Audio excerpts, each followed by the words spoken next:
You are now listening to Empty Out the Clip. This is for grandmas that pass knowledge down through stories and songs. Most are now with us no longer. We pay homage to you. Yeah. We pay homage to you. Yeah. Born and raised in the 33 in a time way before technology connected us all. I was raised about a And welcome back to another episode of the EFTC podcast, Empty Out the Clip. Your boy Let's the Ace of Fate, coming to you from the murder capital of NZ, the heartbeat of West Auckland. Man, joining me tonight on this, what seems to be a rainy, wet Monday afternoon, out here with the man with the silky knife skills and the heaviest hand in all of Westside boxing, go Eddie, the butcher. Well, foi, malo so, malo lava. Man, talk about a new year, man. Dale, let's get into some shoutouts. Let's go Eddie. Shout outs to my Inga, Westside Fitness boxing crew, and my LST brothers. I just want to say a special shout out to the families that I spent time with in the last couple of weeks. The Maklachi Ainga, my Tualasea Extended Ainga, Tiamalu Ainga, the Data Ainga, the Bailey Ainga, and the Fruin Ainga. Much love to you all, and it was good catching up with some of you on the days that I could. Also, just want to say condolences to my cousins Joe, Alex, and Ruta, who recently had the passing of their father, my uncle. So rest in love, Uncle Sefo. I also want to say congratulations to Isaac, also Isaac getting engaged. And also congratulations to Bronson. His missus gave birth to a beautiful child, so another good addition to the Inga. And that's my shout out to Seki. Nice. Condolences to your angles for the passing of the old man. Yeah, the KUP had some condolences to one of our bros, Travis Green, and one of the stalwarts of Budsby Custom Junior Rugby, and then also Glenora Rugby League as well. Spelling a few demons. Shout outs to the walking crew, man. So you would have heard me talk about our walking crew. Start off with like 4 of us, 5 of us. It's now at 10, so we're another 2 short, but we've had in total 14 guys come down, so it's been slow progress. But yeah, shout outs to that, our Gautama. Another shout outs to the usos. I haven't been following any of his videos, but he hasn't he's ghosted me on a couple of messages. But shout outs to him, to the bro Dion Briggs as well. It's good to catch up with him. It's been a minute since I've actually had a decent conversation with the bro. But and then to producer Cams as well. Cams is in the middle of relocating, so you're looking forward to having him back on the show. And also to our Kaiser, he's been doing some big things, and yeah, man, loving his stories at the moment. Government's been getting around on his wheeler. Sorry about you, bro. But yeah, man, it's just been an interesting start to the year. But and my last shout outs is probably to my kids, man. It's been a weird one, because just the weather, me being sick, and also just just trying to get the time off to be at home with them. But that wraps up my shout outs. Seki, bro. So I just want to make a special mention to Mr. NSL, Mr. Siolalo. I know I got him to come out and do a walk with me, but let's do the stocks. 2026, bro. So yes, and stepping up and moving us into a better place. So, yeah, man, this podcast is proudly brought to you from the WesWes Network. You can check out more of our content on our webpage, WesWesNet.com. You can also find us on Spotify. You can also hear us on iHeartRadio, Apple. You can also find our Facebook page. It's a private page, but here you can post and share any content you want the bros to discuss on this podcast, as we pretty much spread its Polynesian perspective. You might not agree with it, but it's unique in its own right, and it's the only one from this side of the world down here in West Auckland. So, yeah, man, that pretty much wraps up our housekeeping. How was the Christmas and how was the New Year's? Man, Christmas was pretty good. Yo. So the theme was to dress in white. So we all came in dressed in white. It was good. Like, some of my nieces dressed up as the white chicks, and then they dressed in white later on. So it was crack up. So they did a play on words. So it was crack up. My brother-in-law and nephew came as like those Middle Eastern guys with the white, headdress and whatever. So it was really nice. So that was good. We were separated into groups, and we had to come up with games. And my game was to blow a ping pong ball into these little section things, and each section had a different shot glass in it. So if you're lucky, you get like Sprite or Coke. But if you're unlucky, you got soy sauce or or rice vinegar or something like that. But the final prize, if you could get it into the final prize, it was $50. So my 7-year-old niece won the 50. Yeah. And later on, I asked her, "Oh, can Uncle have a loan of $3?" And she's like, "No." Oh well. All right then. All right. No, but yeah, no, it was really good. But yeah, we had a favelave to do with my uncle. In one way, it was a blessing. Seeing the family all in one spot. So I was thankful for that, and I took a lot of time just listening to a lot of the cousins and seeing what they were up to, and the uncles and aunties. But it's kind of like a blessing and a curse. Some of my aunties looked at me and they said I look sort of like my dad that's passed. Mm. And in one way, it was like, oh yeah, that's cool, that's it's flattery, looking like my dad. At the same time, it brings back memories there of my old man. So I was like, so I struggled with that a lot. But yeah, no, I know they came from a space of love. And yeah, it's just that was it really. Like it was just busy helping family, especially my sister moving house. Yeah. So yeah, she bought a house in Massey. So I bought a house, Hey, beautiful home. congratulations to her, bro. Yeah, and my niece is she the older niece. She put her KiwiSaver down as well for the house. So my sister, her partner, and my niece. So she didn't put like a lot in, but like it was significant enough for her to be like a shareholder. And you can see the difference in her face, being a homeowner and whatnot. Yeah. So I kept teasing her, like, what does it feel like being a homeowner? You're like, I was like, welcome to the club. No. But nah, the house they bought, it was helped built by my cousin back in the day, ages ago. So now it's good that it's all coming full circle. But yeah, apart from that, just my brother's anniversary, for his passing. Yeah, that's always a sad moment, but all the cousins and the bros turned up, so it was a good time. Yeah, apart from that, just been working hard out. But yeah, just man, there's heat and then rain, heat, rain. Oh, it's a killer. Solid. Right, straight up, hey. How about you? Like, what have you been up to? Our Christmas was pretty low key this year. I don't know if I shared, but my wife finally, like for the first time in however many years, my wife said, "Man, for the first time this Christmas, we're not in debt, man. We don't have any outstanding bills, so we were safe." So it's pretty. I think for myself it was like, oh, that's a win. That's a win. And I guess I just not boiling about gas and stuff. Yeah. And because I probably had like maybe 5 days off from Christmas to the New Year. Shout out to my brain, man, because for this whole month, I'm not working any weekends. I think a couple of the guys have been like, "Sully, how'd you get the no weekends off?" But I guess it's just like, if you show up, you do your part and hold your own. Nah, so you're fortunate enough to get the weekends off. But like I mentioned earlier, it was throughout just been muddy, and that's from when we did our last podcast, man. Finally, my chest is actually better, because bro, it'd be like get to the point I'll just exhale and fucking I'll just be cough spazzing for ages.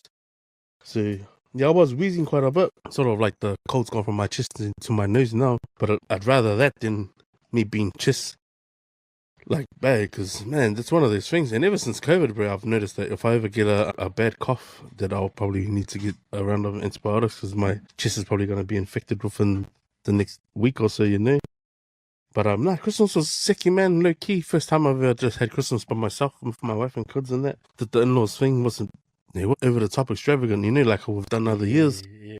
And then ended up at the beach for New Year's. Shout out to my cousin Walter Turvasa, bro. It's the meanest. When someone invites you to the beach, right, and they do the gong, and then they change it at the 11th hour, and then they didn't even show up. I love those gongs. You know what I mean? Like, are you serious?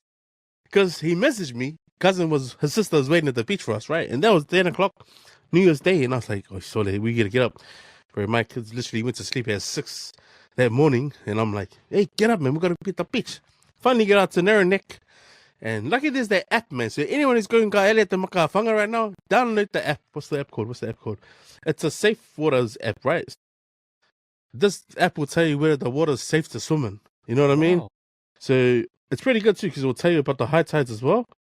So the app is called Safe Swim. You download the app to your phone, you type in the name of the beach, and it will tell you whether the beach is actually safe to swim at. And at the moment, there's excessive white swimming, which means like when there's something, a pollutant, or maybe the jellyfish are spawning in their little scales of skin.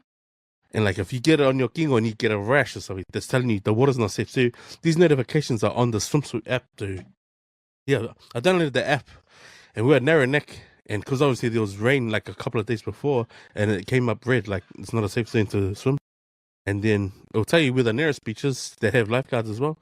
We ended up swimming up at Devonport, man. So there's the yacht club there. I ended up just going there. Lucky I got the full try, just going park on the sand and just sit up on the trees and stuff. So no, it was good, man. Water was in, nice and cold. It's the first time my baby's actually been at the beach. So he had fun. I did another couple of trips after that. Caught up with some of my boys in the walking club. So we're still trying to find a name for our club. But then yeah, caught up with my bro Sonny. Shout out to Sonny Tutupo, man. And then I love doing the annual catch-ups, man, or like quarterly catch-ups where he came out and it was nice just sitting up at Devonport Beach there, bro. And it's just, man, you know, the sun, the boats, you know, the water, the shade, and then the food. Yeah, man, I tried my best to try not put on any weight, man. I probably failed. I probably put on like 4 kgs from about Christmas to about now. And because I've been sick as well, I haven't been gym. I've probably been gym twice. But otherwise, nah, just keeping that walking men's group going, man. Yeah, Anything counts, eh? Anything counts. Yeah, well, to get it to 12, and there's a couple of boys, like, you know, they're sort of just coming for the social aspect of it, and they're trying to get the steps in. But it's not really about the getting the steps in, bro. I really needed to sort of get myself around some guys, just to galango about life, about death, about what comes and goes, and pretty much like the stuff you know, it's hard to talk about with other people, like if you're not in the barbershop, you know what I mean? Like fall out lovers and stuff. Like when's the right time to go break?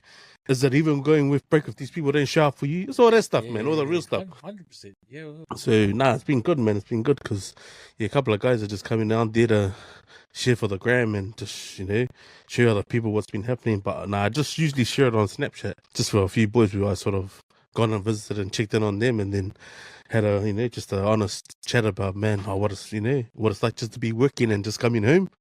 So I'm like, right, if you need to step up, man, I'm done at the Harbour Bridge, man. 6:30, miss Saturdays. Come down for a walk. So that's been good. Apart from that, bro, just, yeah, man, just grateful that my girls are ticking off their list of movies as well. So, Yo. yeah. So I've fallen asleep for a couple, but yeah, I think the last one we tried to watch was Footloose. That's the old version, because I did see that there's another retake of that. But now we haven't been trying to watch anything new at the moment, apart from I'll probably share that for what we've been watching. Yeah, but no, other than that, it was just, yeah, happy to be back on here, man. There's a whole lot of things happened up in Salt Lake City. What was that snippet you were playing, Luce? What did you say? Oh, Straight dirty that, we're gonna put that into a snippet so we can play it every time something's hot. We get straight dirty that, cuz. Man. But nah, we'll get into some topics soon because it's been an interesting start to the year. Yo. And like I messaged on, like I shared on the Empty Out the Clip page, bro. I don't know who's winning the lead for the Valea things of the year. But it's either the sound ones or the tongues, bro. But I don't know if you can, snip of some of the stuff that we're seeing for us Polynesians doing out there, bro. But yeah, that shit's got to be a voiceover, right, for something. Yeah. Before we get into that, we'll do our goals for the year, bro. Did you want to manifest anything or share with the viewers to keep us accountable? Yo, goals of the year. Mine was actually pretty simple, eh? Surviving, both mentally, physically, and spiritually. And mentally, I want to be in a good space of mind that I can help people, but also help myself. Physically, I want to be physically fit, smash up some goals, drop some weight. And spiritually, I want to be more mindful of the word of God and try to read a bit more. So, yeah, that's mine. It's like, yeah, just surviving, because I think we set goals and then like things happen in life and like it always kicks us back. So instead of making the goal a priority, my priority is just to survive. just to maintain those three things in my life. So that's it for me this year. If I can keep these three things, I'm pretty sure everything else will fall into line. Yeah, that's my goal, and it's nice and small, simple, but it's not too simple that it's like it's easy. It's like just out of my reach. So I need to push myself to get these three goals by the end of the year. Seki, how about you? What's your goals? Oh man, bro, I feel hard about this, bro. For the Christmas break into New Year's, and it's weird, bro, because I had been sharing this video on my barber's page and then on my personal page, and it's about a lawyer. Her name's Mel Robbins, and she wrote this book called Just Let Them Theory. She actually read it with her daughter. But it's amazing, man. The intro, it's got me in my feels, bro. Like it made me really see life through the perspective of someone over the age of 40. She read the book, or she actually started writing down notes about the book at the age of 41. So yeah, man. So one of my goals is to just do me. Like for the first time, like I've been able to walk with the crew and also just share. Like, man, it's alright to be selfish.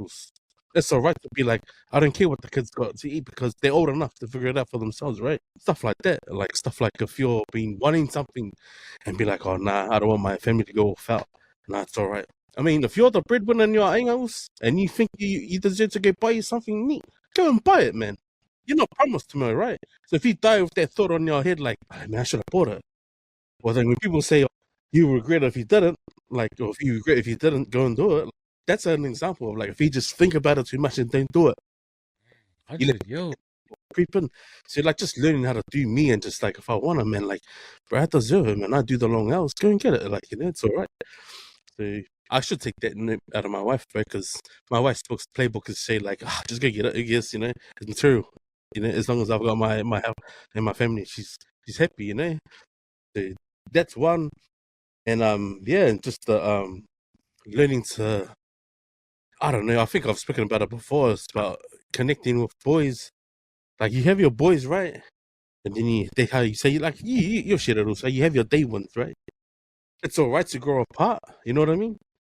And it's all right to not see them and not service those friendships because you'll know when shit hits the fan, those who float to the surface and those who have sending you the right life. You know what I mean? 100%. Yeah. I need to like teach myself like I can't fix everyone's situations, or I can't like if someone says to me I got a problem, like I shouldn't be that person to go and offer them the life raft every time. Because the person needs to swim through it as well, right? You got to understand, like, sorry, man, if you're down and out, hey, that's life sometimes, right? But how are you gonna get yourself up? So I gotta learn how to do that because I've always felt like, man, I've always chucked out, hey, reach out to this guy, or hey, I'll come and give you a hand. Like, let me come do this. I think at my age now, I should be able to step back and be like, Sole, just let them. That's why this book has actually come clutch to me right now. Just be like, Sole, man, you don't. People gonna remember you for your actions and your heart, right? But it's like you can't be saving everybody who can't help themselves. So I just felt like, oh, that's true, man. Like I need to just let them. You know what I mean? So yeah, bro. So those are two, and probably the third one is to be like, yeah, like you said, man, jump on the mental, spiritual, and the physical buzz. I think like for me, it's always been like, if my kids need me physically, can I get up and run? If they need me, can I actually pick it up and go? You know, so I probably last had that when we went on a family trip, and I didn't know how to swim. So like I went as far as trying to learn how to swim because I don't want to be that dad on the beach. You know, when your son's drowning, and then you go, someone help my kids. So I went as far as going to learn how to swim, like, you know. So I learned how to swim at the age of 26. But it goes to show, like, if you put your mind to it, you can do it, you know. So yeah, so those are my goals at the moment too. And yeah, but just the reading, bro, it's helped me a lot. It's broadened my horizons into like how to think a bit more out of this, you know, out of the norms. But nah, just grateful, bro, because I believe in God's timing, man, and I think He's put people in the right places at the right time for when I felt like I haven't been able to connect, or like I feel like I'm going through shit by myself, but no one actually knows. You know what I mean? So I think that's that whole. If you need help, reach out. But I guess you don't really know until afterwards, right? And then hindsight. That's what I've always said. Like, bro, hindsight's a beautiful thing, man. If you can just stop and just reflect But until you actually put yourself through a bit of turmoil, man, then you actually know how well you've done. Then you come out the other side and you can sort of reflect about it, you know. So, I'm grateful, man. I'm just grateful to be alive, man. That's the most blessing. That's the most precious gift that we probably take for granted, you know. I like what you said about like, putting yourself first sometimes. And sometimes it's not even that big. Sometimes it's just me, like you say no. Yeah, And that's a hard thing for us poly boys. yeah, bro. Like, it's hard to say no, especially with another uso comes to ask you. Like, Yeah, hard to say 100%. no. And you gotta learn to pick that time of flicking no and yes. Like you said before, like you gotta pick your friends and whoever floats to the surface, man. Because like I remember seeing this. I think it was like a quote on Instagram. It's like keep your friends tight and close because salt and sugar look the same. And I was Oh, like, wow. oh shit! I was like, Jeez. oh, salt and sugar looks the Surely. same. It's like die that shit, cuz. Surely. On it live. Surely. I don't know which is gonna win, bro. That should on kako live. Surely. Bro, that's solid. Nah, bro, straight up, man. Straight up, I mean, yeah. But nah, yeah. Also, that's where I met with like setting goals for myself and I guess just abiding by the main, like and actually not feeling bad for it, you know what I mean? Yeah. I like that. It was sick. Nice, bro. We'll get into our 10 for 10, bro, because Carlo Faikava, bro. And shout out to producer Cass for sharing the song. Just break on time on your way out the door, Jay. But Oh man, interesting week, bro. Like you shout out to David Kirk and our board, man. Like pretty big call, eh? Pretty big call on Razors exiting from the head coach job. Bro, spit your 10 on that one. It all started with the captaincies where Ari wasn't picked. I was like, hey, yeah, like he was by far the best. Scotty, like no offense to Scotty Barrett, he's actually good when he's not captain. Yeah. Like let him do his thing. Let him be like a not being sad, but he's a bit of a grub and like that works. It works for us, you know. He can go in. When you give him the captaincy, it's like he panics a bit and like he holds back. You know, because he's trying to lead by example. You know, Ari's the one, man. But yeah, I think from what I read from other sources, it was a lack of connection with players outside of the Crusaders program. So he struggled to connect with the Blues players, the Chiefs players, you know, because they come from different backgrounds. You know, the Crusaders' way of doing things is not the All Blacks' way of doing things. And I think he tried to implement that and it didn't work. Another thing was the ousting, the way they ousted Foster. That tainted his legacy from the start.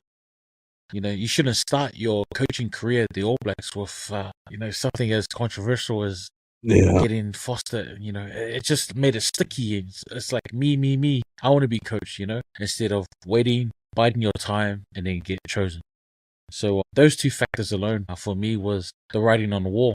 And, you know, if anyone wants to dive deeper, Cams and a few of the other boys have put articles in the WesWes Network magazine, and you just got to read those, and now it's come to light. Yeah, absolutely, man. You always quick to jump on it, like, you know, it's your levels, huh? So what exactly, apart from these super titles, did he actually do to warrant his appointment? And I think the New Zealand Rugby Union in the past done it with the overlooking of Robbie Deans at that time, where he was the front runner and suitor for the coach's job, and they didn't go with him, right? Graham Henry got another term. So yeah, when you look at the past and the decisions they made, well, the difference was that they could put results, and World Cups speak volumes, right? Whereas like we were losing, Razor's ratio for wins and losses, and in crucial games as well. But like you're right, man. Like the connection there, you could just, I think it was evident, huh? And I think you didn't even have to be a like a Kenteb fan to even see, like, bro, he just sort of body language shows a lot. I think when you're looking at some of that leadership and probably the deliverance of maybe how he wants to run his team. But yeah, I actually feel sad for him. I feel almost like because there's a whole lot of speculation, like why he didn't, you know, succeed with the players that he had. But I thought if you look over the past 40 players that rolled in rotation of the AB's camp that when Razor was in charge, and to be fair, man, if you look over individually, some of those players are the best players to ever wear the jersey, man, in my opinion.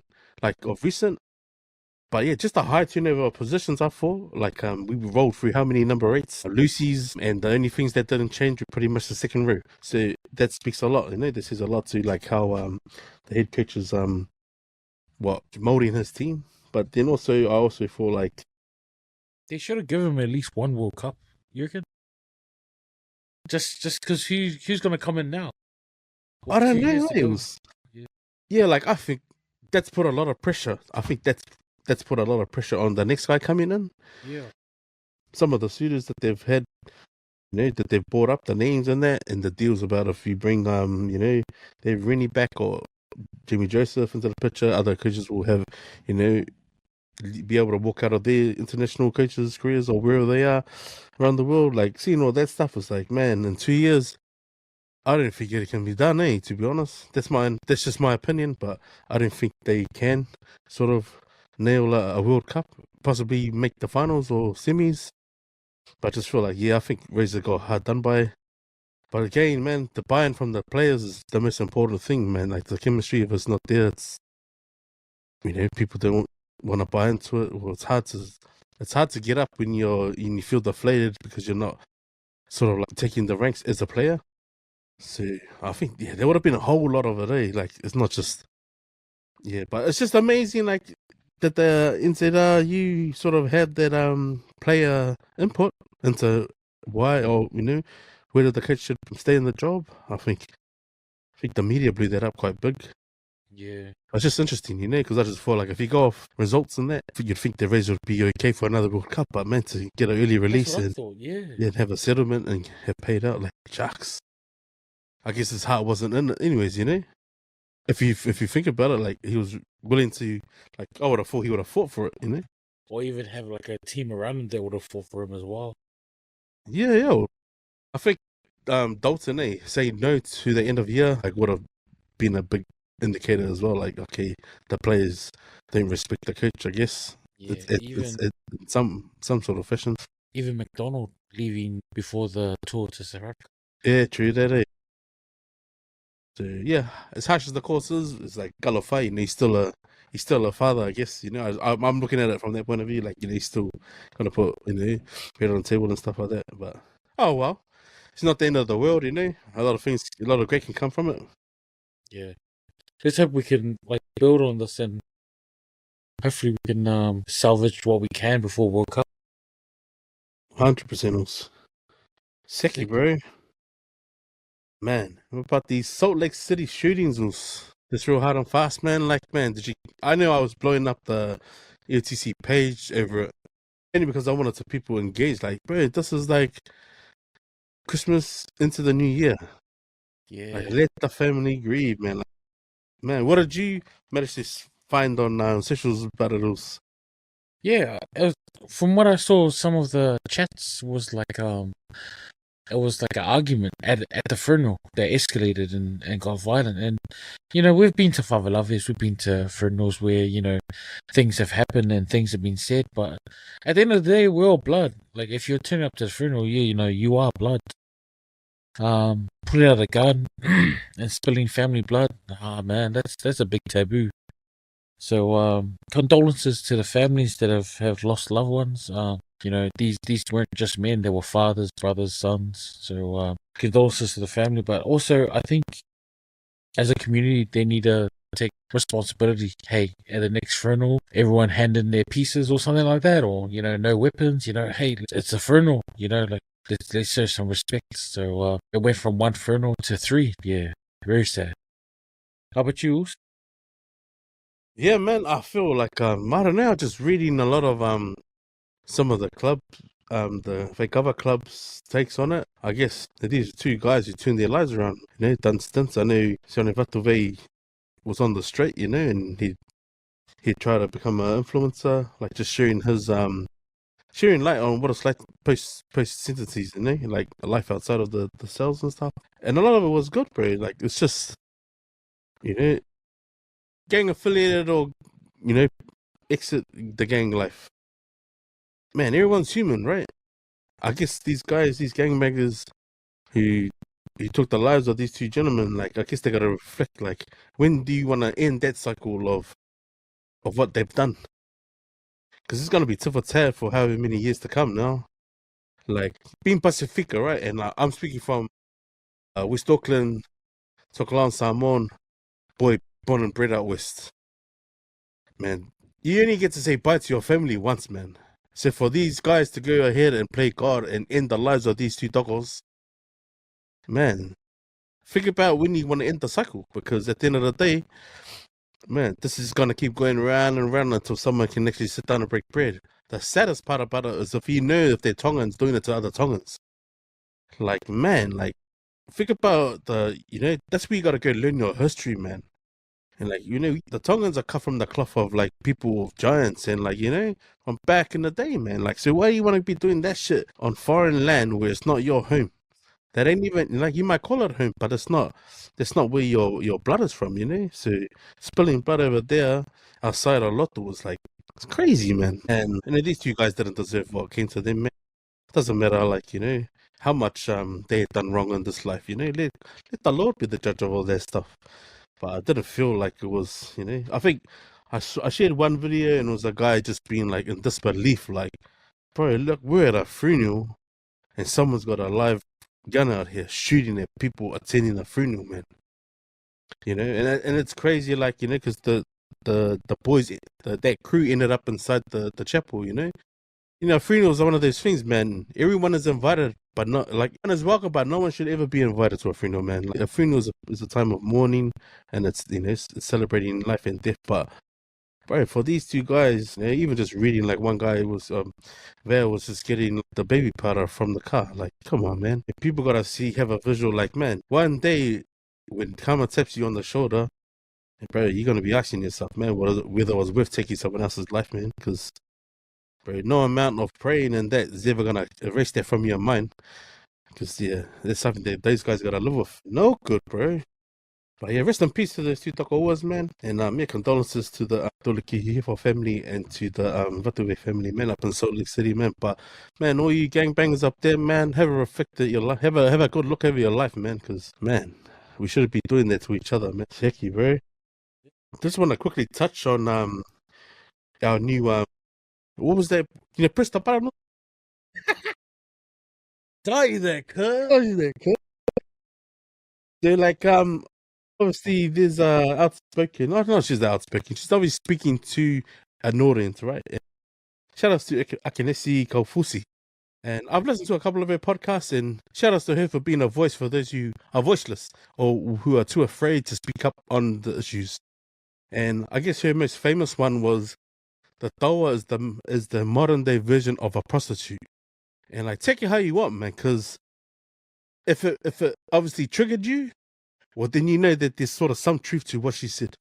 That's the way I comprehend when people speak on social media, right? So if you get upset by it, it's obviously triggered something in your head that's made you think like, man, who the hell does she think she is? So social media, man, everyone can speak however they want. However, they stand by the integrity of their words when it's being projected on whatever platform. Hey, that's all on them.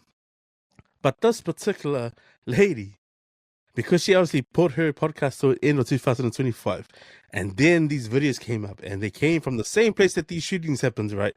So you saying that there's no truth to what she said, because these videos are circulating. And I remember there was a time where I think it was a Carver Club out in South Auckland had these, and if you were wearing tradie socks, I was making fun of you because I was checking whether you were wearing these tradie socks, because these tradie socks you buy them from Kmart. They're the ones with the green heel and the grey socks, but everyone knows tradie socks, bro. And these tradie socks were doing some pretty stupid things at a Carver Club, and this is going back at least 3 or 4 years ago. But just to give your take on it, Eddie, man, do you think it's like?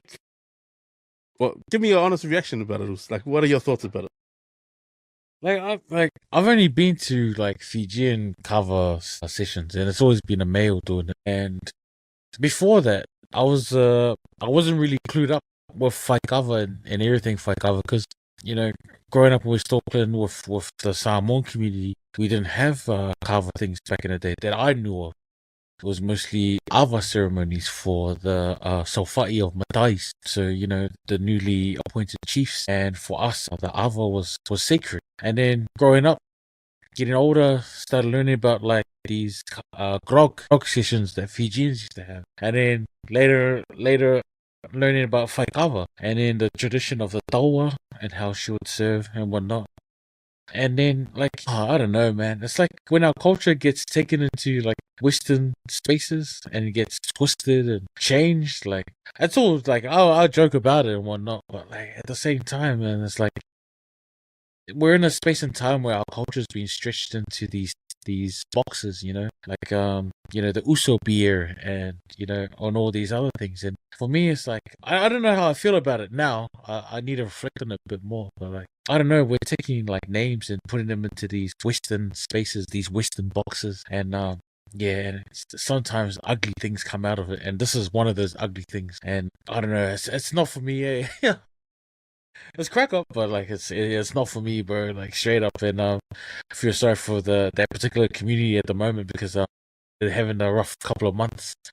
So let's hope that we can move past this and hopefully none of these videos pop up. But man, on TikTok there's like 3 or 4 of them popping up. I'm like, man, I only watched one video and now 5 of them are popping up. The different angle ones, is it? Well, that shit, cuz. Well, I spoke to one of my good boys, like my close mates, and he said, "Man, it is funny. Like to him, it's funny. It's like that's caught your hand caught in the cookie jar ones. You know what I mean?" But he's also said, "Man, the sad thing about it, because it has Kava Club attached to it, and like I worked at a place where Uncle, he was a Kava drinker because he always came and asked for the filters when we were done. Like, oh, hey, can I have the Kava? So I'd collect them and I'd take them down to him. But like some of the stuff that he spoke about his club, right? I remember there was an incident where her family had come over from Tonga and the kid needed heart surgery.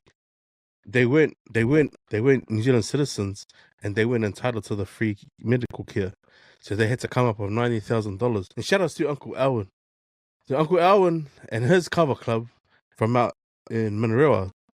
It's not, I don't know the exact name of the Faikava club, but they did a fundraiser where they invited all the surrounding clubs around Auckland to come through, bottle the cover and have a cup session for a couple of songs and items in that, and then move out to do donations so they could collect this money for the family that needed the heart operation. So like when he's speaking of stuff like that, it's like that sort of, these videos circulating taints the stuff that those guys do. But I mean, 100%. most clubs that I know that do fundraisers, like if it means like a kid he's graduated and he might be looking for a university to go to in New Zealand or in the States or something, those Faikava clubs in Tonga are the ones that fund them to get there, Even the bro spoke about his niece coming there from Tonga and she was actually going into study. Same thing, man. They sent her here. They obviously know who she is, so no one's going to do anything stupid to her.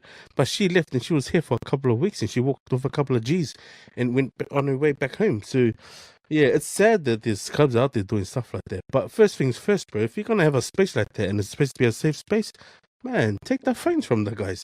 If you're going to come in, pay them a fine. Some guys get fined for doing something stupid. They get given a bigger cup to drink from. Yeah, drink that. That's for your little mishap you just done right now. But like, it's like it can all be controlled. It's just that we're part of an era now where people think it's funny to share stuff, but at the cost of like, the integrity of the club or even the stuff that they wish they want to take to the grave. But now the whole world knows about it, So if you're going to create a safe space, man, make sure the people you choose to sit around with and do that sort of stuff knows not to tell know about it, So, sugar and salt. Yeah, that's it, right? That's it. Okay, lower less more like, no, what are these back peppers doing in here? You're always going to find it, bro. You're always going to find it, man. But now, is there any more on the daddles? No, sick. Keep these spaces safe, guys. Far out. Comments, corners, what do you got for us?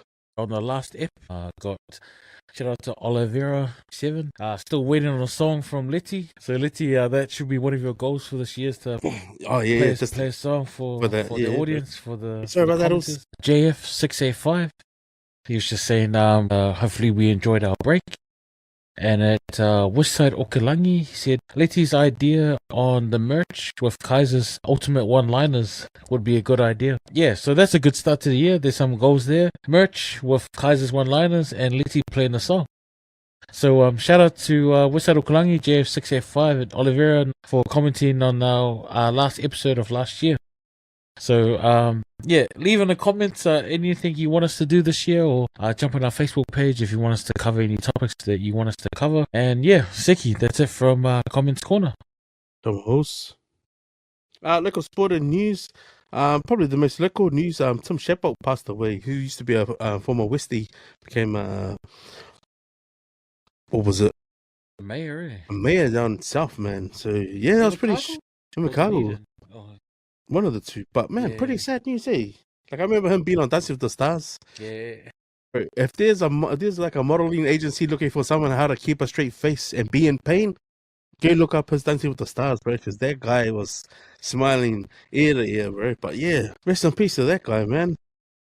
Man, he had a pretty gangster smile, eh? It was pretty infectious, eh? Like, if that guy had made it to the Beehive Wolves, that is the guy to like. That's the Mr. Yes. Yeah, right there. Yeah, former mayor of Invercargill. Yeah.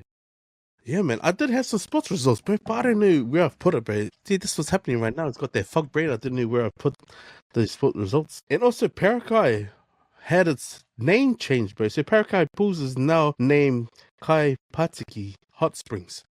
So yeah, after 30 years of trading, they've decided to give its name and change its names to its Ropu, which is the area. And so that is called Kai Patiki Hot Springs. So if you're ever out looking for somewhere to lace and have an R&R with your family, man, Kai Patiki Hot Springs, which was Parakai Hot Pools. Yeah, man. Yeah, that's pretty much our local sport and news. Solid. So what have you been watching, News? Been watching anything? I recently watched the movie Avatar. Oh yeah, the first one or the second one? Ash and Fire. Is that the second one? Third one. Oh. Third one at the movies. That's pretty good, eh? I liked it. It was more into character development. But it's still the same thing, eh? But it's just different characters being introduced. So I liked it, eh? Been finishing the series One Piece, the anime. So I've been watching that. That's getting pretty serious at the moment. Shout out to Sapiti, who's been pushing me to finish it. And I've just been doing some rewatches, eh? So I watched the Grand Final, the Broncos Grand Final, and The Last Samurai. With Tom Cruise, so just doing some rewatches of that. I was just bored and watching those. And a YouTube channel, Dr. Insanity. He does research into like crime and police investigation, and he uses actual footage. So it's pretty. Some of the people are sick in America, eh? But just goes to show like how hard the police work into getting them, like it's in terms of interrogation and investigating and also evidence. And then just watched the last ep of EOTC. Sorry I couldn't make it that day. I was busy at work. I was doing like 16 days straight. So unfortunately, when I got home, it was like 4 o'clock, so I couldn't make it on time.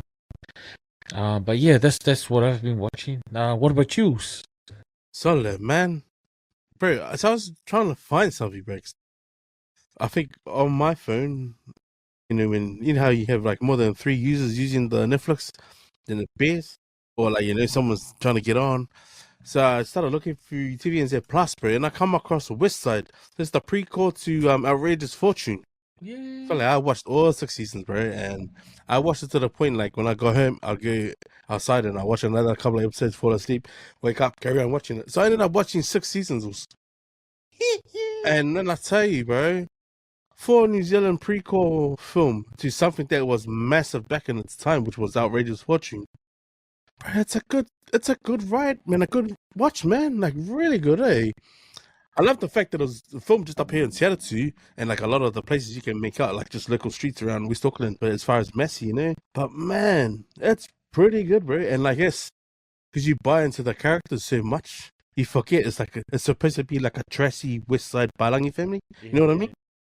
But bro, the twists and turns, like shout out to Ted West, bro, and bro, even Wolf, bro, Wolfgang West, like who sleeps with 3 sets of like a set of sisters, bro? Only Wolf, bro. Only Wolfgang West can do that shit.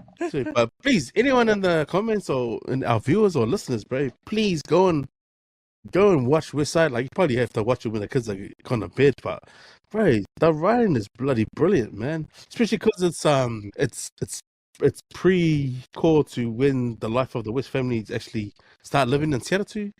Like, they're still in the house, but it's just like the crime life that they had, and like how how things worked out with Stockton back then. That's funny, bro. But such a good watch, really good watch. I've been watching that, and then we're still keeping up to date with the Puli family on YouTube.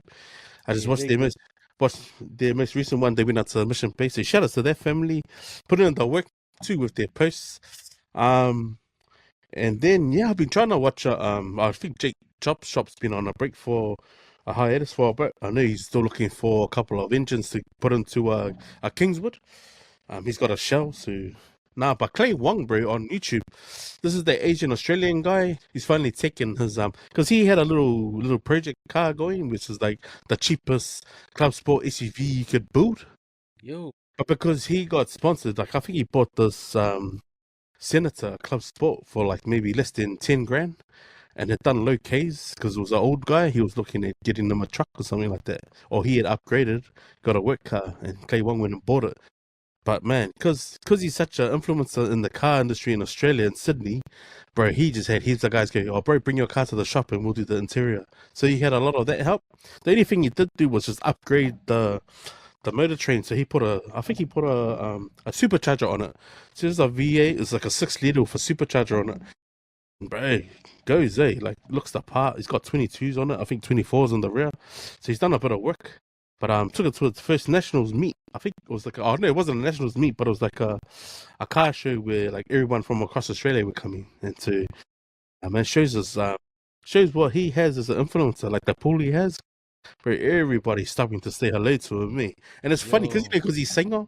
Yeah. It's funny. It's like the only singer you would know walking down the street and everyone would want to shake his hand would be like someone like Bruce Lee. Then you see this guy with his Australian accent. It's like fucking foreigner. You know what I mean? So it's like, oh, hi, dude, how's it going? But that guy, when he came here, I remember he came here and he blocked up Key Street so that they shut down Key Street because fucking he had a RX-8, I think, like the Batmobile one is a blue one, and there was a guy here. He said, I've got the exact same one. And he goes, oh, true. So those guys went and picked him up, took him to a house party out in like Maraetai, Muriwai. And all there was just Jappers, bro. Or most of them were rotaries, like Fees, the Batmobiles, and a couple of Altezas. And he loves Altezas. I think that's one of his standard cars. But bro, this guy, bro, the pulling power he has, it's just amazing, man. A shout out to that guy, bro. Like, I'd love to meet him, and just go, Sally, man, can you donate some stuff for my Kavale here? Like, he's sitting on my driveway collecting dust. But that's all I've been watching. It's like nothing new at the moment. Sick. We'll get a couple of opinions on just backed up articles at the moment. The Destiny's Church standoff haka against the Owen Gears. Did you see that, Os? Because I know at the moment they're trying to do a march over the Harbour Bridge, and I know there's been a few articles saying like if Brian Tamaki and his church decide to walk over the bridge, this becomes a public funding issue because of the safety. So they have to shut the bridge down. But like, I think he thought he could get funded where like I think it was traffic control, Auckland Council would come to the party and sort of like help him by closing down some of the lanes.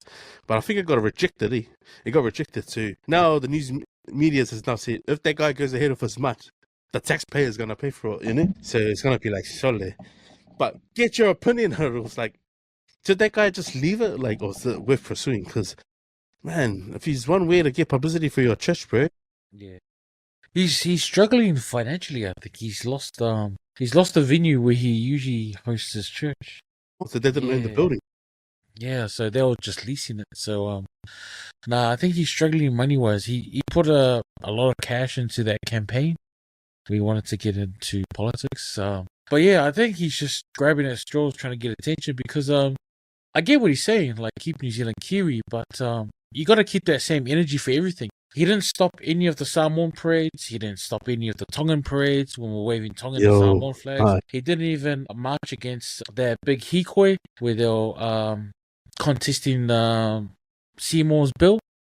So he didn't stop that, with the Tirangi flags being flown. He didn't stop that with his New Zealand flags. And so I think he's picked on probably the most easiest community, the most peaceful community, which are the Sikhs, Yeah. Indian Sikhs, because they're an easy target. You know, I don't think he'll pick on any other Polynesian community because he knows you get died. But nah, he's a bit of a bully at the moment. I get what he's coming from, like keeping New Zealand Kiwi or not. But at the same time, this country was built on migrants. My mother, my father, both come from Samoa, were migrants to this country and contributed to the economy of this country. So you have to understand that multiculturalism is in Auckland. So you got to walk a fine line between standing up for your political insight and for actually just straight up being hatred and doing disrupting other people's cultural practices. So yeah, I think they're just grabbing at straws, trying to get at some publicity going for them. But yeah, how about you? Yeah, I think I'm just mind blown at how much this guy can end up as news. You know what I mean? I don't know. I just saw an interesting video of a local where a lady is standing in the church having a go at the minister about donations and stuff like that. Yeah. When I'm seeing this guy, right, I know a lot of people were like, "Oh man, this guy's got an ATM in the middle of his church," sharing stuff like that. And he lives a pretty extravagant lifestyle, right? He gets picked up outside when he's exiting the prison in a Tesla, like a Model 3. That's a $170,000 car in some countries, man. I just think to myself, bro, this guy he's showing off his riches, but he doesn't have a job. You know what I mean? It's he can be a man of faith, but he doesn't walk the struggles that every other person around him is doing. So I just figure it's man, that's a bit backhanded, eh? It's pretty big of him to sort of do that stuff. So I know a lot of these kids, I'd like to see them in 10, 20 years' time, where they still stand on the same morals and beliefs that they've been taught through this guy's in the ministry. Yeah, I think it's a bit too over the top, and you'd think that being part of a church, you'd be trying to spread love, peace, and harmony for thy neighbor or those people who don't see life through the lens that you guys do. So yeah, it's a bit what's the push play on that part of those Die that shit. It's bro, man, this guy needs to relax, man. The guy needs to relax, bro. Yeah, it's just yeah. I'm not gonna go all hate or in on this guy and his practice, but it's come on, bro. Yeah, you're not buying into it. Just feel come on, man, be better. Be the example. Be the example of others around you, man. So if obviously he's gonna hate on their shit community, of course everyone else that is local is gonna hate on the community, man. Don't hate on the gays, man. Come on, relax. Say my law. Yeah. Thank you, bro. So we'll do a quick fire on this one. The studies show our NZPIs show cultural obligations burnout. I know there was a share on that, and I don't know. I just laughed at the comments because it's I read it and I just go, yeah, there's some of it is true, but I mean that doesn't mean you die or it doesn't mean it's yeah. As long as your family ain't going out and Chucky says, bro, don't be a slave to pride. It means if your family's going without, man, then obviously reassess your situation. Yeah, I didn't want to read too much into the article because, I like to see those people that you interviewed and actually did the case study on because I bet you half of them be $20, so a $20 for a file. I'm like, come on, relax. But yeah, what was your spin on? Did you manage to read that article? A little bit, not too much, but yeah, no, family obligation, work life, the cost of living in New Zealand, they all contribute to our burnout because of our specific obligations and cultural things. But there are ways to work around it as well. Putting aside $15-$20 a week into account, and or you and your siblings put it together and just let it build up. Have 2 signatories on it, and then when a $5 comes, pay it off straight away. But I've been lucky that I got a sister that does that for us. Yeah. So we all put Kobe into the account, and she's pretty trustworthy with the account. So the Kobe is always there, and she updates everyone on how much is in there. But yeah, it just goes to show that as Pacific Islanders, we need to be more involved when it comes to politics, voting comes in, because all these policies affect us in the long run. I mean, you think, oh, no, it doesn't, but it does. Pitfalls like afterpay, credit cards, and interest rates, and it all affects us in the long run. So Pacific Island communities are always going to be blue collar communities, the working class community. And I've seen kids drop out of high school at the age of 16, 17 to bridge those gaps. And like Chucky said, don't be a slave to pride. So give what you can when you can, and and hopefully let's stand together as a community so that the ones that do burn out, we are there to pick them up. Yeah, thank you. Nice, Us. I think I'll share this one. I don't know if you read the article, but Rhea Hall shares her experience about being abused and was triggered seeing her partner speak on his iwi's behalf at a massive a multicultural meeting. Ooh. So yeah, I don't know if you read it, but if you want to share your take on it, I'll go. I think I'll go first. I think that's because she's obviously been through a lot with her husband or her ex, and then to see him obviously speak. I think whatever happens between the couple is between them. It doesn't become like a whole iwi issue, right? Because some people will hold status in their family or in their community, and I think if she was trying to spread that on him, because then when does people grow from their mistakes? Or when do people actually move past that? Like, it's. I thought it was unfair. Like, I also know it's valid, but it's unfair to sort of say, oh, why isn't that iwi? Because then now you're making everyone else know about your bullshit. You know what I mean? Like, that's your drama. So I felt sorry for reading it because I sort of felt like he obviously, maybe I'm not saying like it's a reason why, but I mean sometimes some of those pressures can boil over. You know what I mean? Like having all that responsibility, having to speak on behalf of your clan, whatever. And he come home, but like obviously he just didn't get help for what he needed. But yeah, I just thought it was a bit interesting, like that she was that article was written in a narrative that was like, okay, this guy's done physical abuse because he obviously got a sentence. It went to court and all the rest of it. But it was just, I just felt like, oh, so when is the right time for him to be standing in front of his iwi? If you know, like that's sort of like this. Oh, then you more or less say, no, he's done that mistake. He should just go sit at the back and peel the paquetas. You know what I mean? Yeah, just. But then it brings us back to the whole redemption thing. Like, yeah. How do you redeem yourself? I mean, he's gonna carry that for the rest of his life. He's an abuser. Mm. That let him carry that burden. But at the same time, how do you work your way back into society? Yeah. Same thing with Nat Noah. When he went to prison. Mm. And he came back out. He put himself out there to get back into radio and whatnot. And Manu Vatavai, they will always carry their sin for the rest of their life. But how do we truly redeem them if we don't allow them to get back into these spaces and work hard to redeem themselves? It's a Christian way of doing things. Jesus surrounded himself with sinners. You know what I mean? Well, he wanted broken pots. They don't want brand new pots. He wanted broken pots, and the reason why he wanted broken pots is because he wanted to light the candle inside it, and the light will shine through those cracks. You know what I mean?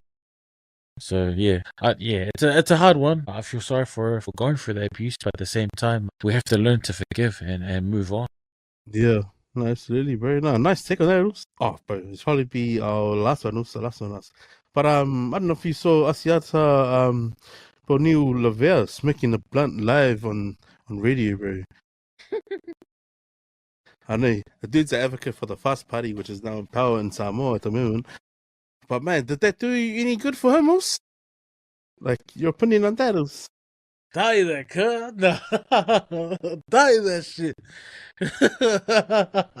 Man, like you said, if he was doing it in private, gotta blame the cameraman for that. But yeah, his personal choice is his personal choice. I mean, it's not good to do drugs, but at the same time, he's an adult. He's allowed to do things in his own time, illegal or illegal. Yeah, it's not much I want to say on it, really, because it's kind of like personal choice. But yeah, like you said, you got to have people in your circle that you can trust to not put that online. Yeah. But yeah, I don't know, sugar and salt. So yeah, personally, like I've never liked the drugs and beer around like family settings, even like professional settings. It's like if we had a studio, like I don't want to see drugs and that. I was raised around that. I don't want to see that shit. You know what I mean? Like it's almost like I don't want us to prepare for failure and then say the cops walk in and we're all fucked. You know, it's like I did it to us because I didn't say anything about it, right? So that there's an example. Is like for him to have his status in the community that he belongs to can pretty much like it pretty much waters down his word now. You know what I mean? Because you can't be speaking on okay, wow. And then it's like, well, you want it's like, it's like that's the bit that I feel sorry for him for. Like it's like you pretty much like the bureaucracy and honestly like you can't be saying all of this stuff when you're doing this, bro. Because yeah, I just thought like that's all just a lapse of poor judgment now in the time and in the moment. But like you said, Rules, surround yourself with the people who are gonna keep you safe as well, man. Because bro, that how did it get leaked? Like that's the thing, right? If it was just in the studio, like how did it get leaked? Well, you obviously got some snakes in the grass somewhere in the studio, man. But yeah, that sort of stuff, bro. It's like so like, Too oh, much man. Mashima, man. Too much salt. Too much salt, cuz. Sorry, we're gonna have to start too much salt. Sugar and salt, cuz. It's be a big I don't know, be a big jump to try and get out of that, you know, just that whole of like all the people giving their 5 cents and passing judgment on someone doing something, you know, like Especially that. Samoa, it's like a Christian Catholic community, so it's like, yeah, good luck to you. Cheeky brother. Instead of doing a food reviews, I thought like, how about we just share what we ate on our Christmas break? You go first, Sus. Damn, man. All right. Starting from the breakfast, Sus. Starting from the breakfast. Oh, no, I didn't have breakfast today because I knew lunch was going to be heavy. Say what? So, now we woke up and, oh, no, we had eggs on toast. It was just me and Mum home, so we quickly did eggs on toast. But, nah, man, for lunch we had steak, lamb chops, jalapeno sausages, galo. I did a rolled roast lamb on the barbecue overnight. So I did that Christmas Eve, and it was really Christmas morning. My sister did oka, Mum did chop suey. My niece did a really nice like roasted vegetables, like What time is eating pumpkin this? and Is this creamer. lunchtime? Lunchtime, yeah. And she mixed it in with some herbs, and it was nice. Eh, that was probably one of my favorite dishes. My sister, my older sister, Matalena, man, she does this mean like Thai like salaki. It's like you know how we use vermicelli for the chop suey. She uses it for a salad, but there's no soy sauce. It's like that white mix. Yeah. Usually you'll see it in those spring rolls, those Yeah. seafood spring rolls. Yeah, but it was so good. I always like tell her, please leave the bowl here, because it's mean, bro. Like Yo. especially like the next day. Eh? Yeah, man. And then then one of my sisters brought a pizza and a little bit of KFC. So yeah, I'm pretty sure I'm missing out some dishes. My mom made some creamy mussels. So I was like, fuck yeah. To be honest, I ate too much meat on that day. And I was too focused on doing the games and activities that I didn't get a chance to go through all the food. So like when everyone took their plates home, which I love doing, like I love people taking plates because Yeah. I don't like too much leftovers. But I should have like grabbed a few mussels or something and put aside so Yeah. I can taste it. But yeah, nah, they're all gone. Damn. That's pretty much the whole restaurant you just explained right there. So there was like heaps of us. So yeah. It's breakfast. Oh yeah, shout outs to Kieran and Leroy. They go put on breakfast. Ooh. But here's me, Uspe. This is where I have to just read my book and just let them, man. So we had breakfast for Kokai's full kasi in the morning. And I'm up at 5:30, so I'm sitting there grumpy as man. Like, come on, man. So with the presents, and then we ended up having breakfast. Yeah, it wasn't a heavy breakfast. A lot of fruit, fruit toast, bacon. I think bacon's probably the heaviest thing. And turkey sausages. I love me some turkey sausages, bro. Anything chicken, bro. Anything chicken. And then we had afternoon tea at the mother-in-law's. And bro, my mother-in-law, she always does just the staples, man. And our staples usually a pasta. It's a pasta paprika salad with tuna in it and corn. And then we have always have a shaved ham, always have some poke, and always have a chop suey chicken and something else.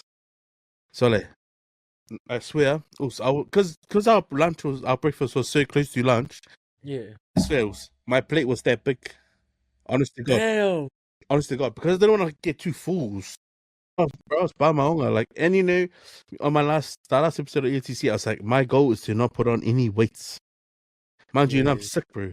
So I had to go sit outside on the deck and eat this food, bro. And you know how like they say like if you're on your what's it called? Death row, and they ask you to eat your last meal. Yeah. So I was like, you know, every time I put something on my mouth, I just close my eyes and just chew for ages and be like, yum. And then I was like biting the chicken. It was like that. It was so I literally had my last supper lunch there. So like we came home and slept, bro. What the heck? Because I was mutty, man. So I don't know what the kids did, and I wake up. Damn. It was about 6:30, man. So by the time we left my brother-in-law's, by that time no one wants to eat, bro. And like me and my daughter, we were on dinner. And I was like, was anyone hungry? No one was hungry. So we literally cooked like a barbecue at 11:30 at night into Boxing Day. Eesh. And then I woke everyone up at 1 o'clock in the morning. Go, you better get up and come and eat this food because a lot of love they went into this food, man. That was funny, man. So now, so I managed to give me just some chicken nibbles, just the chicken nibbles and some lamb chops. It was like a last minute thing, anyways. I was like, oh, should we do a barbecue? Oh, no, we'll leave it. If in case we get beach on Boxing Day. But because it rained, I was like, oh, lucky we did that barbecue. But it pretty much just sat in the fridge for like a couple of days, which was no one was hungry, bro. Like everyone was like, nah, we're locking in. I was like, oh, stuff is then. But man, probably like the only decent thing I had on that barbecue was a couple of chicken backs. A couple of chicken backs was enough. Yeah, man, my dog ate like a king, bro. He probably put on just as much weight as I did over Christmas. Because the ham on the bone, so like, you know, the ham on the bone, like you leave it out there and put it in the fridge, you know, and it gets bala and it gets muffled. So like, he ended up having the ham on the bone from the in-laws, and I was like, so like, there's still another one here. It was all of that, bro. But yeah, if anything, was just trying to drink heaps of water and juice, over the Christmas. Yeah, that's the one. But I guess over all the things you ate on Christmas, what was the highlight? What was the star meal? What was the star meal that you ate? The star was probably the my sister's vermicelli salad. I love it, because it's the sauce. It's like a little bit of spice, a little bit of sweetness with that tangy kickback. I was like, man, I could just drink the sauce by itself. So that was my favorite. That and a piece of galo. Nah, it's game over. Yo, what about you? Bro, we're gonna have to give it to my daughter's marinated lamb chops. Yeah. So I love that she's at that age now. If I go do the Faikava and I just put on the pitch and I go, give marinate to me. You know, when your kids get to that age, it's like they can do it. And it feels like, and it tastes like you've done it, you know what I mean? Yeah. So now it would be her lamb chops because I was frying them, and generally whatever kids is helping me do the cook, they get the first piece. But she's like, no, you have it. And I go, are you sure? And I took a bite into one, and she's good. And I just smiled at her, and she knew. She's like, oh yeah, I got you, Dad. I got you. You feel like that Cloud Mufasa, Like, yeah, bro. You get it. Nah, yeah. So it'd be the lamb chops I had on Boxing Day morning, which was supposed to be Christmas Day dinner. Yeah. Eesh, nice. Seki, bro. Video shares. We went through the video share, but we'll do a memory lane also. So yeah, just the news, bro. So I didn't see Westfield EA's games, man, closes the stores. Yo, bro, like that's been in the shop. That's been in the mall in the same spot as long as I can remember. And that's going as far back as before they put the escalator up there. Because there used to be only one escalator before they built the second story. Yeah. I don't know if you've been in there to have a geese or like put any games else, but did you ever buy anything from the EA game? Everything was from there. Yeah. So I used to Gears of War 2, my Xbox 360, Halo 3, Halo Reach, Skyrim, GTA 5. I used to bring in my the burnt CDs. Well, ask them to refurbish. And ask them to repair it and buff it up. Yeah. But they were good though, eh? They were good, man. They were like, yeah. So I brought all my slow jam mixers and all that. 3 for 10. Depending which guy was there, it was the island guy. Oh, you just bring them more. Oh, yeah, $10. Because that tall island guy, he was one of the powerlifters for New Zealand. Oh, true. Yeah, he's a Maoli Palangi, I think. Yeah. Yeah, so he used to hook it up for all the boys, like give us discounts for the CD and DVD repair. I used to always buy the secondhand games from there and headsets, because man, I remember back in the days, these used to break all the time, when you're gaming. But yeah, so many memories in there. bought so many Minecraft stuff for the kids, for my niece and nephew from there. So yeah, nah, sad to see them go, but at the same time, like as soon as gaming consoles went digital instead of Yeah, using bro. Hey. CD-ROM, that's what killed him. They try to get into merchandise. No one wants to buy like a $300 Boba Fett helmet. I got one as a gift, but I didn't buy it myself. So yeah, pretty sad. Sad, bro. Yeah. Like, yeah, going back to that CD buffing, bro, I used to crack up, bro. 'Cause I had a couple of CDs that, like, you know, when you give it to someone and they borrow and they scratch it and you get it back and it's skipping on, like, your favorite PC. I'm like, Yeah. and then someone told me, nah, Shana, you can take it to that place at EA, they will do it. They'll do it for you. Yeah, what do you mean? And I remember asking the guy, bro, what's that lotion they put in on the cloth? And he goes, oh, no, it's a special thing. And I'm like, can you buy it from anywhere else? He goes, oh, and they try not to say it. Bro, I'll come, bro. I'll bring more CDs. But I remember going in there to have the games, the PlayStation games fixed. I think the last thing I ever bought from there was a GTA. I think Grand Theft Auto. Yeah, GTA 5. Yeah. But yeah, that would have been for the last thing I bought in there. It was for my brother-in-law. Yeah. But he was like under age to play it. And I was like, I don't think it's a good idea. We bought it because we went into the warehouse. They said, oh, sorry, now we don't have it in stock. So we ended up going down there to buy it. But I was Yeah. like, I don't think a 14-year-old should be playing this shit because it's a bit graphic, you know? But nah, yeah, that's probably the last time we went in there. And that was going back years ago. But nah, yeah, sad times, eh? Like, that's probably like the last of the OG shops still in the mall in the same spot, eh? That I can Pretty figure out. much. Yeah. I just hope it doesn't become another dollar store. I think there's too many. In that Yeah. mall. It's cheapening the look of the mall too, eh? Like, seeing a lot of Yeah. these Yeah. $1-2 things shops, especially on the first floor. Yeah. Especially near that key cut place. They're all around there now. Yeah. I went and got a pair of sports shoes fixed from then. I wasn't happy with, but at least I, found one that's still there. Now, Seki boys, we'll get producer Kenzo if he's on to play our Hacks of Life video. Yo. I've been given a 90-day notice to move out of my property because he's found out that I'm working from home. I'm taking from home. What up? Like, if you like rent, don't you want me to pay your rent? Hey, it's not like I'm drug dealing. And then I get another notice, and if you fellas know anything about the things, blah blah blah, I'll have a look through my contract. But this sounds fucked up to me. They've given me 14 days notice to correct the mistake, right? And then I talked to the property manager, and she was like, yeah. Okay, so if I stop advertising I'm working from home, doesn't that solve the problem? He says, no, he still wants you out in 90 days. Now, this man who owns this house, his brother's house, manages a lot of properties in that work. His name's Paul. He's a steezy old fucking fucker anyway. And he rented one of his properties to my daughter, Manaya.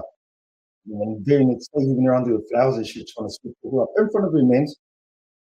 He also has a couple of other single mums in his properties. Check this shit out. He went around there one day with an inspection. Her and her friend were at home while their two kids were playing in the pool, and he goes to them, I was going to nice if that was you two. One affidavit on this motherfucker for this shit. And this is why he wants me out. Because I'll fucking out him in his easy old ways. 90-day notice. Get the fuck out of the property because I'm working from home. I'm not drug dealing, bro. I'm just tattooing. And then give me a 14-day notice to rectify, but still wants me out of 90. So I'm just like, you fucked in. I may as well just carry on tattooing my balls off because right now you're just cutting me short of cash for Christmas for all my kids and my muckles, bro. You fucked me right up. So yeah, this is where my thoughts in my head has been lately. It's probably why you haven't seen me shooting any vids. But let me know if you know anything about this sort of shit. Fuck, man. But anyway, Modi or Ja, I will not fucking let the system win. I will still soldier on. And I'm all in the fun. Damn. Tough on nails. Yo, I mean, yeah, he's trying to do a side hustle, advertise it, and then, yeah, he's been told to be kicked out. Fuck, that's rough. Roughy. Yeah. I'll give my 5 cents on it. Yeah, that's a tough situation, but I guess the bro, man, like, he's got to let it happen. Drain all your energy into something and, like, sort of you withdraw yourself from doing your craft. It should never let you stop, if I was you right now, I'd be looking at somewhere to set up quickly, even if I'm in at a sister's house, just to get those appointments sorted. That way you're not worrying about this sort of shit. And if you've got a partner, maybe just get on that road to looking for another property, man. I think just arguing with that person, especially the way he's explained that they're not willing to let that 14-day thing fix the situation and just have them out by that sort of time. I don't know, bro. It's just not worth draining your energy, man. Yeah. I mean, it was good that he shared it and you can vent about it. But at the same time, man, use it as an opportunity to step out and do something bigger and better, you know? Even if it meant like you could use the opportunity to go set up at a shop, you know, and get some shop experience, get a bit more, I don't know, get a bigger following if you can call it that. But yeah, for situations like that, I understand what it means from the property owner and the landlord side of it. Is like, you know, what if one day, you know, you get a disgruntled customer and they come back and retaliate and they take it out on the house, stuff gets broken and all that shit. But no, yeah, use the opportunity to seize the moment and step out and get into a shop or even go professional, you know. To be someone looking for someone, man, be legit. Like, don't look at it as a window to be like, oh fuck, you know, just main. But yeah, don't drain your energy into that shit, my bro. But yeah, that's Miley Macenos. Yeah, don't sink to his level. No, 100% agree.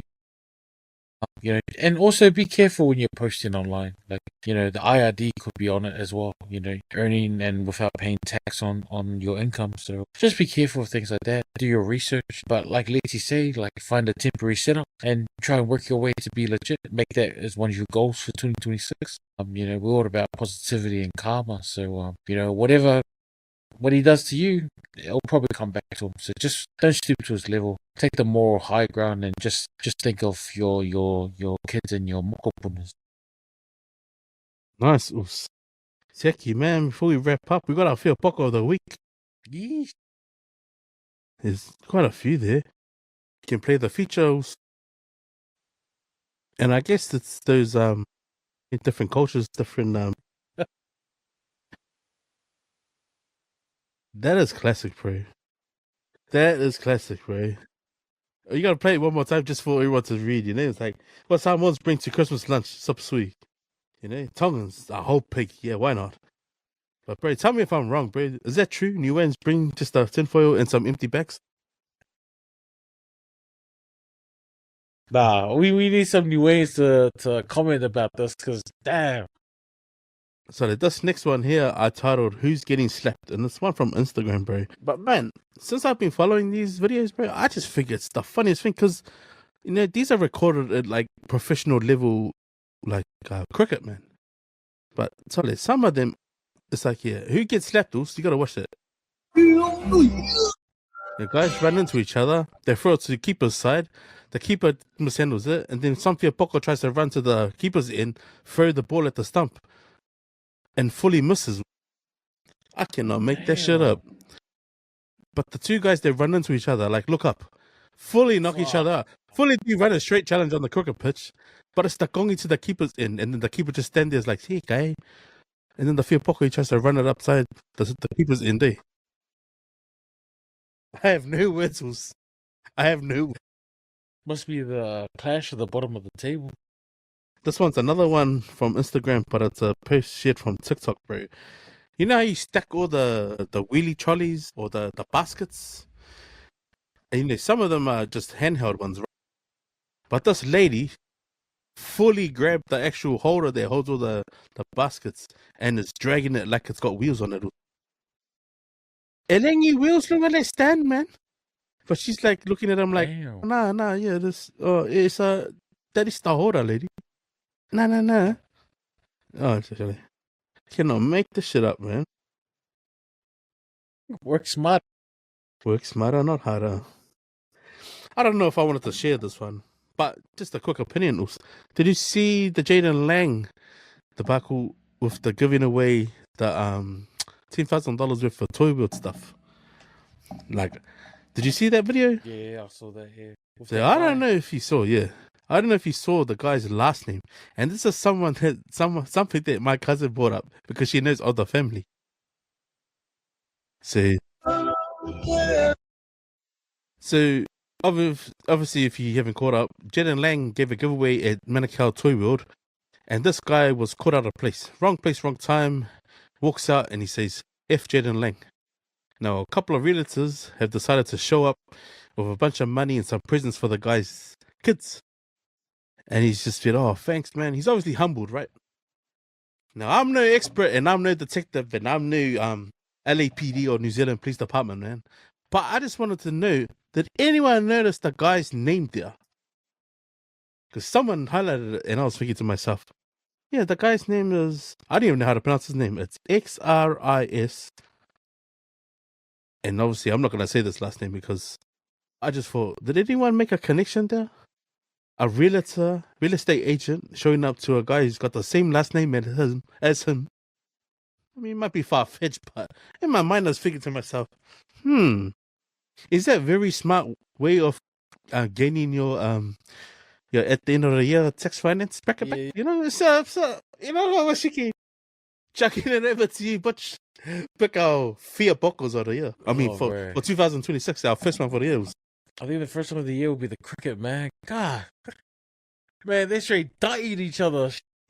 Man. So a mugger with the run a straight challenge, and then a mugger with the guy picking up the ball like it's a touch scoop, and then can't throw it at the Olo.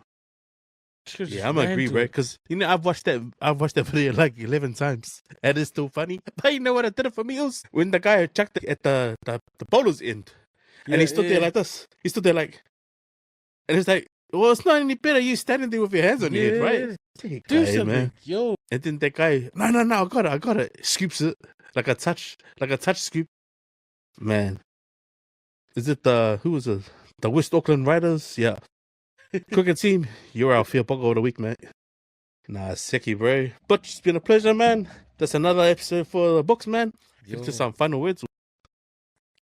Final words, man, for this year, step by step. Let's move as one, and let's think about like choices this year, because it's election year, and man, our communities need to be more united more than ever. So let's put our differences aside and let's stand as one voice and make our voices count for this year for voting. So it's an important year for our people. So let's get it done. 2026. Seki. Nice. Love it, bro. Love the positivity coming. Must be in that Christmas lunch, bro. Sorry. Vermicelli salad, man. My last words, man. Firstly, I just want to acknowledge my nephew and niece that are here from Melbourne. Shoutouts to Joshua and Sam for sending Peyton and Aiken over. So looking forward to spending a couple of weeks with these guys. My final words is I just want to acknowledge Jordan Knightley, who shared a comment on our Spotify. Cheers for the follows and thank you for your kind words. Yeah, I just wanted to share my final words. Share a bit of kindness, man. I thank you, and your welcome goes a long way, man. You know, we've just come out of a tough year with the cost of living and obviously people with road rage and all this other stuff happening just in our neighborhoods. But yeah, man, be patient. And don't forget to breathe, man. Take a deep breath, man. It's amazing what a deep breath can do in anyone's darkest thoughts, or even anyone's like just you feel like you can't breathe, man. But just remember to breathe, man. Life's a beautiful gift, man, and it's amazing. Use the blessing before the end of the day, as Chucky says, man. But yeah, man, that's my final words, man. You know what it is. Get a late in all of it. Sick. Also, yeah, man. So if you made it this far, man, smash the like button, give us a like, subscribe, and share. Me and the butch here, just two usos out here in West Auckland, sharing our Pacifica point of view and one shot in every traction. So yeah. Thank you very much, Butch, and Producer Can's been a pleasure. It's another one for the books. Share your last straight die there, let's get the fuck out of here. Seki. Bro, we gotta put that on the audio, man.